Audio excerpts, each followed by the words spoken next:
Welcome to the Dansports.tips daily fantasy sports video for the Major League Baseball card today. Welcome to the show. I'm going to explain a little bit about my strategies before I start for daily fantasy sports. I don't like to invest a lot of money at the catcher position because I don't feel it represents value, because you get less steals and less general opportunities, and it's very much a sort of boom or bust position, and I don't think, if you're spending your money there, that you're getting that much of an advantage over your opponents. What I do like to look for is hitters at the top of the lineup. Your lead-off hitter, 1, 2, 3, 4 in the lineup, because by nature they get more opportunities to score you points, because they're going to get more at bats as the lineup recycles as we go round. I hope you enjoy this show. Please do subscribe to my channel, like the video if you found it helpful.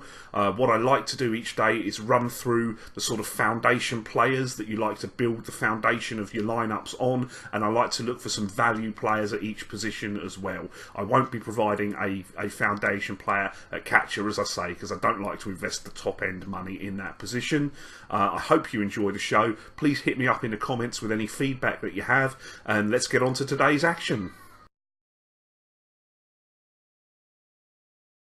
It's a tough day in the old daily fantasy today. I went through the foundation players. Pitcher was really hard. There's no one that you'd really want to call a foundation of your team at pitcher today. You're probably best looking at value.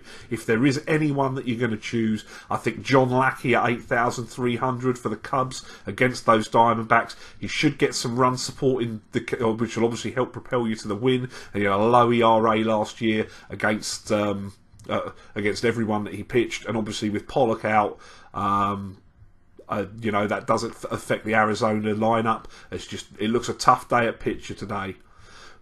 On the flip side of it, at first base, there's a plethora of options. Adrian Gonzalez, it's the third day in a row I've put him up at first base. Set you back 4,400. He's got 3 career home runs off Jake Peavy, and he's 4 for 10 with 4 walks this year, so you're going to get production from him.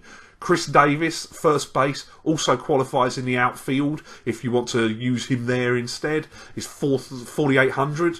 He's 8 for 24 off Hughes for a career with a home run.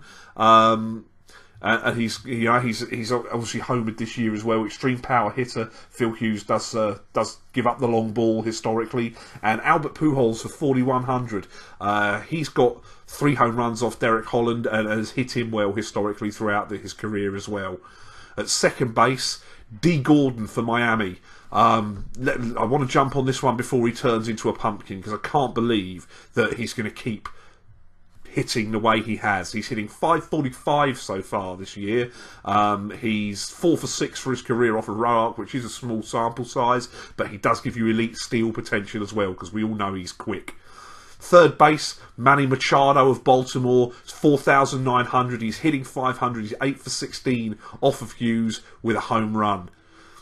At shortstop, I'm going back to the Carlos Correa well. He's 4,800 for Houston. 3 home runs this year, and 429 in a very small 7 at-bat sample size against Eovaldi. But you can't argue with the production that future AL MVP Carlos Correa is giving you this year. There's a lot of good options in the outfield as well. I looked at Mike Trout, but I plumped for the top dog, the man that costs you the most money, Giancarlo Stanton, 5,500. 15 home runs in 38 games in this ballpark. He can hit it out at any time, and obviously those home run points come in super handy when it comes to your DFS score with the 10 points on DraftKings. My value players today, at pitcher I thought Ubaldo Jimenez against Minnesota, who've been struggling to hit, for 7,500, a decent price. He's got strikeout potential as well. As I say, Minnesota are struggling with the lumber, and he is around just below 1 per inning for his career. A catcher, I've gone with Wilson Ramos, 3,500. There's not a lot of info on Conley, who will pitch today for Miami, because obviously he's only played a few games at the back end of last season. But Wilson Ramos did hit a home run off of Conley last year, and is 4 for 9 so far this season. First baseman, Yonder Alonso of Oakland. Matt Latos could do anything today. Yonder Alonso will only set you back 3,600 and has got to get going at some point from his 125 mark this year. I don't put a lot of stock in the Oakland hitting stats so far because they faced Sale, Quintana and Rodon. Those are the three best pitchers, easily the cream of the crop of the White Sox rotation, and they're going to get against Latos and Danks. They'll have their opportunities. Obviously they're not going to get to face Danks because it's the last game of the series, but you know, that gives you a chance to improve your numbers. I'm going to lump second base, third base and shortstop all into one today because my first value selection is Starlin Castro of the New York Yankees. Only 3,400. He is on fire this year. He's got hitting .625 so far with a home run. He qualifies at shortstop as well. The other player I've got that qualifies at shortstop is Jed Lowry of Oakland, 3,400. He gets to face Latos. Latos has been bad in the spring. He was terrible last year as well. Lowry's hit 2 career home runs off of him, and he also qualifies at third base if you want to use him there as your third base value play.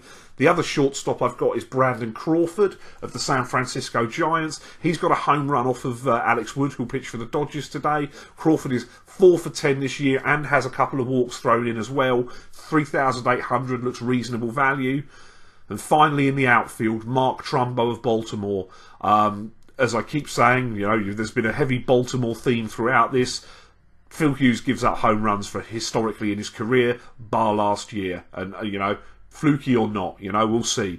3,900. Trumbo's 4 for 8 with a walk this year. He doesn't walk very often, and when you're facing a fly ball pitcher in a hitter's ballpark and you've got a player with 30 plus home run potential for the season, you've got to like your chances of seeing a home run and 10 more points for your lineups on DraftKings. Please do like the videos, subscribe to the channel, feedback to me in the comments who you'll be using on your DraftKings lineups today, and I will see you tomorrow. Have a great day. Bye bye.